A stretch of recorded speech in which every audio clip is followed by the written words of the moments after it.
சட்டமன்றத்தில் ஒலித்த சீமானின் குரல் இந்த தலைப்புல தான் நம்ம இந்த காணொளிய காண இருக்கோம். சட்டமன்றத்துல அண்ணன் சீமான் அவர்கள் செல்லவில்லை. ஆனாலும் அவருடைய அரசியல், அவருடைய கருத்தியல் எப்பொழுதுமே சென்று கொண்டிருக்கிறது. இது முதல் முறை கிடையாது. பல நிகழ்வுகள் இப்படி நடந்திருக்கு. ஆனா மீண்டும் ஒரு நிகழ்வாக ஒண்ணு நடந்தத பதிவு பண்ணதான் இந்த காணொளி. முதலில் நாம் தமிழர் கட்சி எதற்காக போராடி கொண்டிருக்கிறது? எதற்காக 15 வருடங்களாக தனித்தே நிற்கிறது? அப்படிங்கிறது பல நபர்களுக்கு புரியாமல் இருக்கலாம்.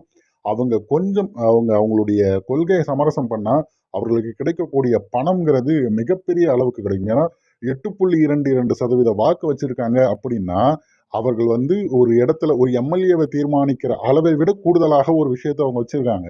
ஆனா, அவர்களுக்கான கட்டமைப்பும், பணமும் இந்த விஷயம் இருக்கு பார்த்தீங்களா? கொண்டு போய் சேர்ப்பது. ஏன்னா மக்களிடம் பணத்தின் மூலியமாகத்தான் அவங்களது கட்சியை வளர்ப்பது, அந்த வேலையெல்லாம் எல்லாரும் பார்க்குறாங்க. ஆனா கருத்தியல் ரீதியாக ஒருத்தர் கட்சியை வளர்த்திருக்காருங்கிறது மிகப்பெரிய சாதனையாக பார்க்க வேண்டியது. ஆனா அதை புரிந்து கொண்ட இளைஞர்கள் அவர் பின்னாடி நிக்கிறாங்க. புரியாதவர்கள் பல இடங்கள்ல சிதறி போறாங்க. ஆனா அனைவருக்குள்ளவும் தமிழ் உணர்வு இருக்கு அப்படிங்கிறதுல மாற்று கருத்து கிடையாது. அதை அவர்கள் புரிந்து வருவதற்கு கால தாமதம் எடுக்கும். ஏன்னா வரலாற்றிலே தோற்றுப்போன ஒரு கட்சி, இதுவரைக்கும் ஒரு எம்பி, எம்எல்ஏ இல்லன்னு கேலி கிண்டல் வாங்குற ஒரு கட்சி 1.1%லிருந்து 8.22% வந்தது வரலாற்றிலே கிடையாது. உலக வரலாற்றிலே கிடையாதுங்க. இப்படி ஒரு கட்சி வந்தது. ஏன்னா, அந்த அளவிற்கு அவர்களுடைய வளர்ச்சி இருக்கிறது. சமீபத்தில நாம் தமிழர் கட்சி முன்னெடுக்கக்கூடிய ஒவ்வொரு போராட்டங்களும் அவ்வளவு கேலி கிண்டல்கள். ஏன்னா, மக்கள் கிட்ட போய் பேசாம, இவர்கள் மரம், செடி, கொடி, மாடு இதுங்க கிட்ட பேசிக்கிட்டு இருக்காருன்னா, அவர்களுக்கு என்ன வாக்குரிமை இருக்கா? அவர்களுக்கு போராடுவது தான் அரசியலா? அப்படின்னு கேட்கிறாங்க. ஆனால் அனைத்து உயிர்களுக்குமான அரசியல் பேசக்கூடிய கட்சி அதைத்தான் செய்யும் சொல்லி அந்த மடையர்களுக்கு புரியல.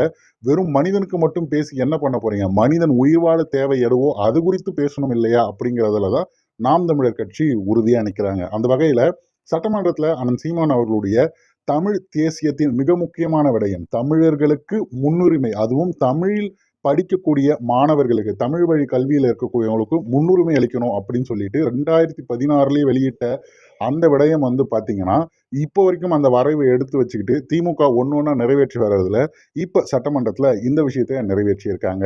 தமிழ் வழி கல்வி எவ்வளவு முக்கியம் அப்படின்னா, அதற்கு அரசு வேலையில முன்னுரிமை தரப்படும் அப்படின்னும்போது, தன்னால இன்னும் தமிழ் படிக்கக்கூடிய மாணவர்களுடைய எண்ணிக்கை கூடுங்கிற அந்த விடயத்துல நாம் தமிழர் கட்சி செய்ததை திருடி, இப்ப இந்த 26 தேர்தல்ல நம்ம இந்த ஒரு விஷயத்த பதிவு பண்ணலாம், பேசலாம் அப்படிங்கிறதுக்காக இந்த மாரி வேலைய பார்த்திருக்காங்க. இது மட்டும் இல்ல, இதுக்கு முன்னாடி பல விடயங்கள நாம் தமிழர் கட்சியில இருந்து அவங்க ஒவ்வொன்னா சுட்டு சுட்டு பதில் சொல்லிக்கிட்டு இருக்காங்க. அதுதான் சொல்வது, ஆனா சீமான் அவர்களை தவிர்க்கலாம். நாம் தமிழர் கட்சியை ஒதுக்கலாம் மீடியாக்களும் மற்ற எல்லாருமே. ஆனா அவர்களுடைய கருத்தியலும், அவர்களது சித்தாந்தமும் தவிர்க்க முடியாது. ஏன்னா அவர்களுடைய அரசியல் மக்களுக்கானது, மண்ணுக்கானது. அப்படி இருக்கும்போது இந்த மாதிரியான நிகழ்வுகள் தொடர்ந்து நடக்கும். அது நடப்பதை நம்ம கண்கூடா பார்ப்பதே நமக்கான வெற்றியாகத்தான் பார்க்கப்படுகிறது.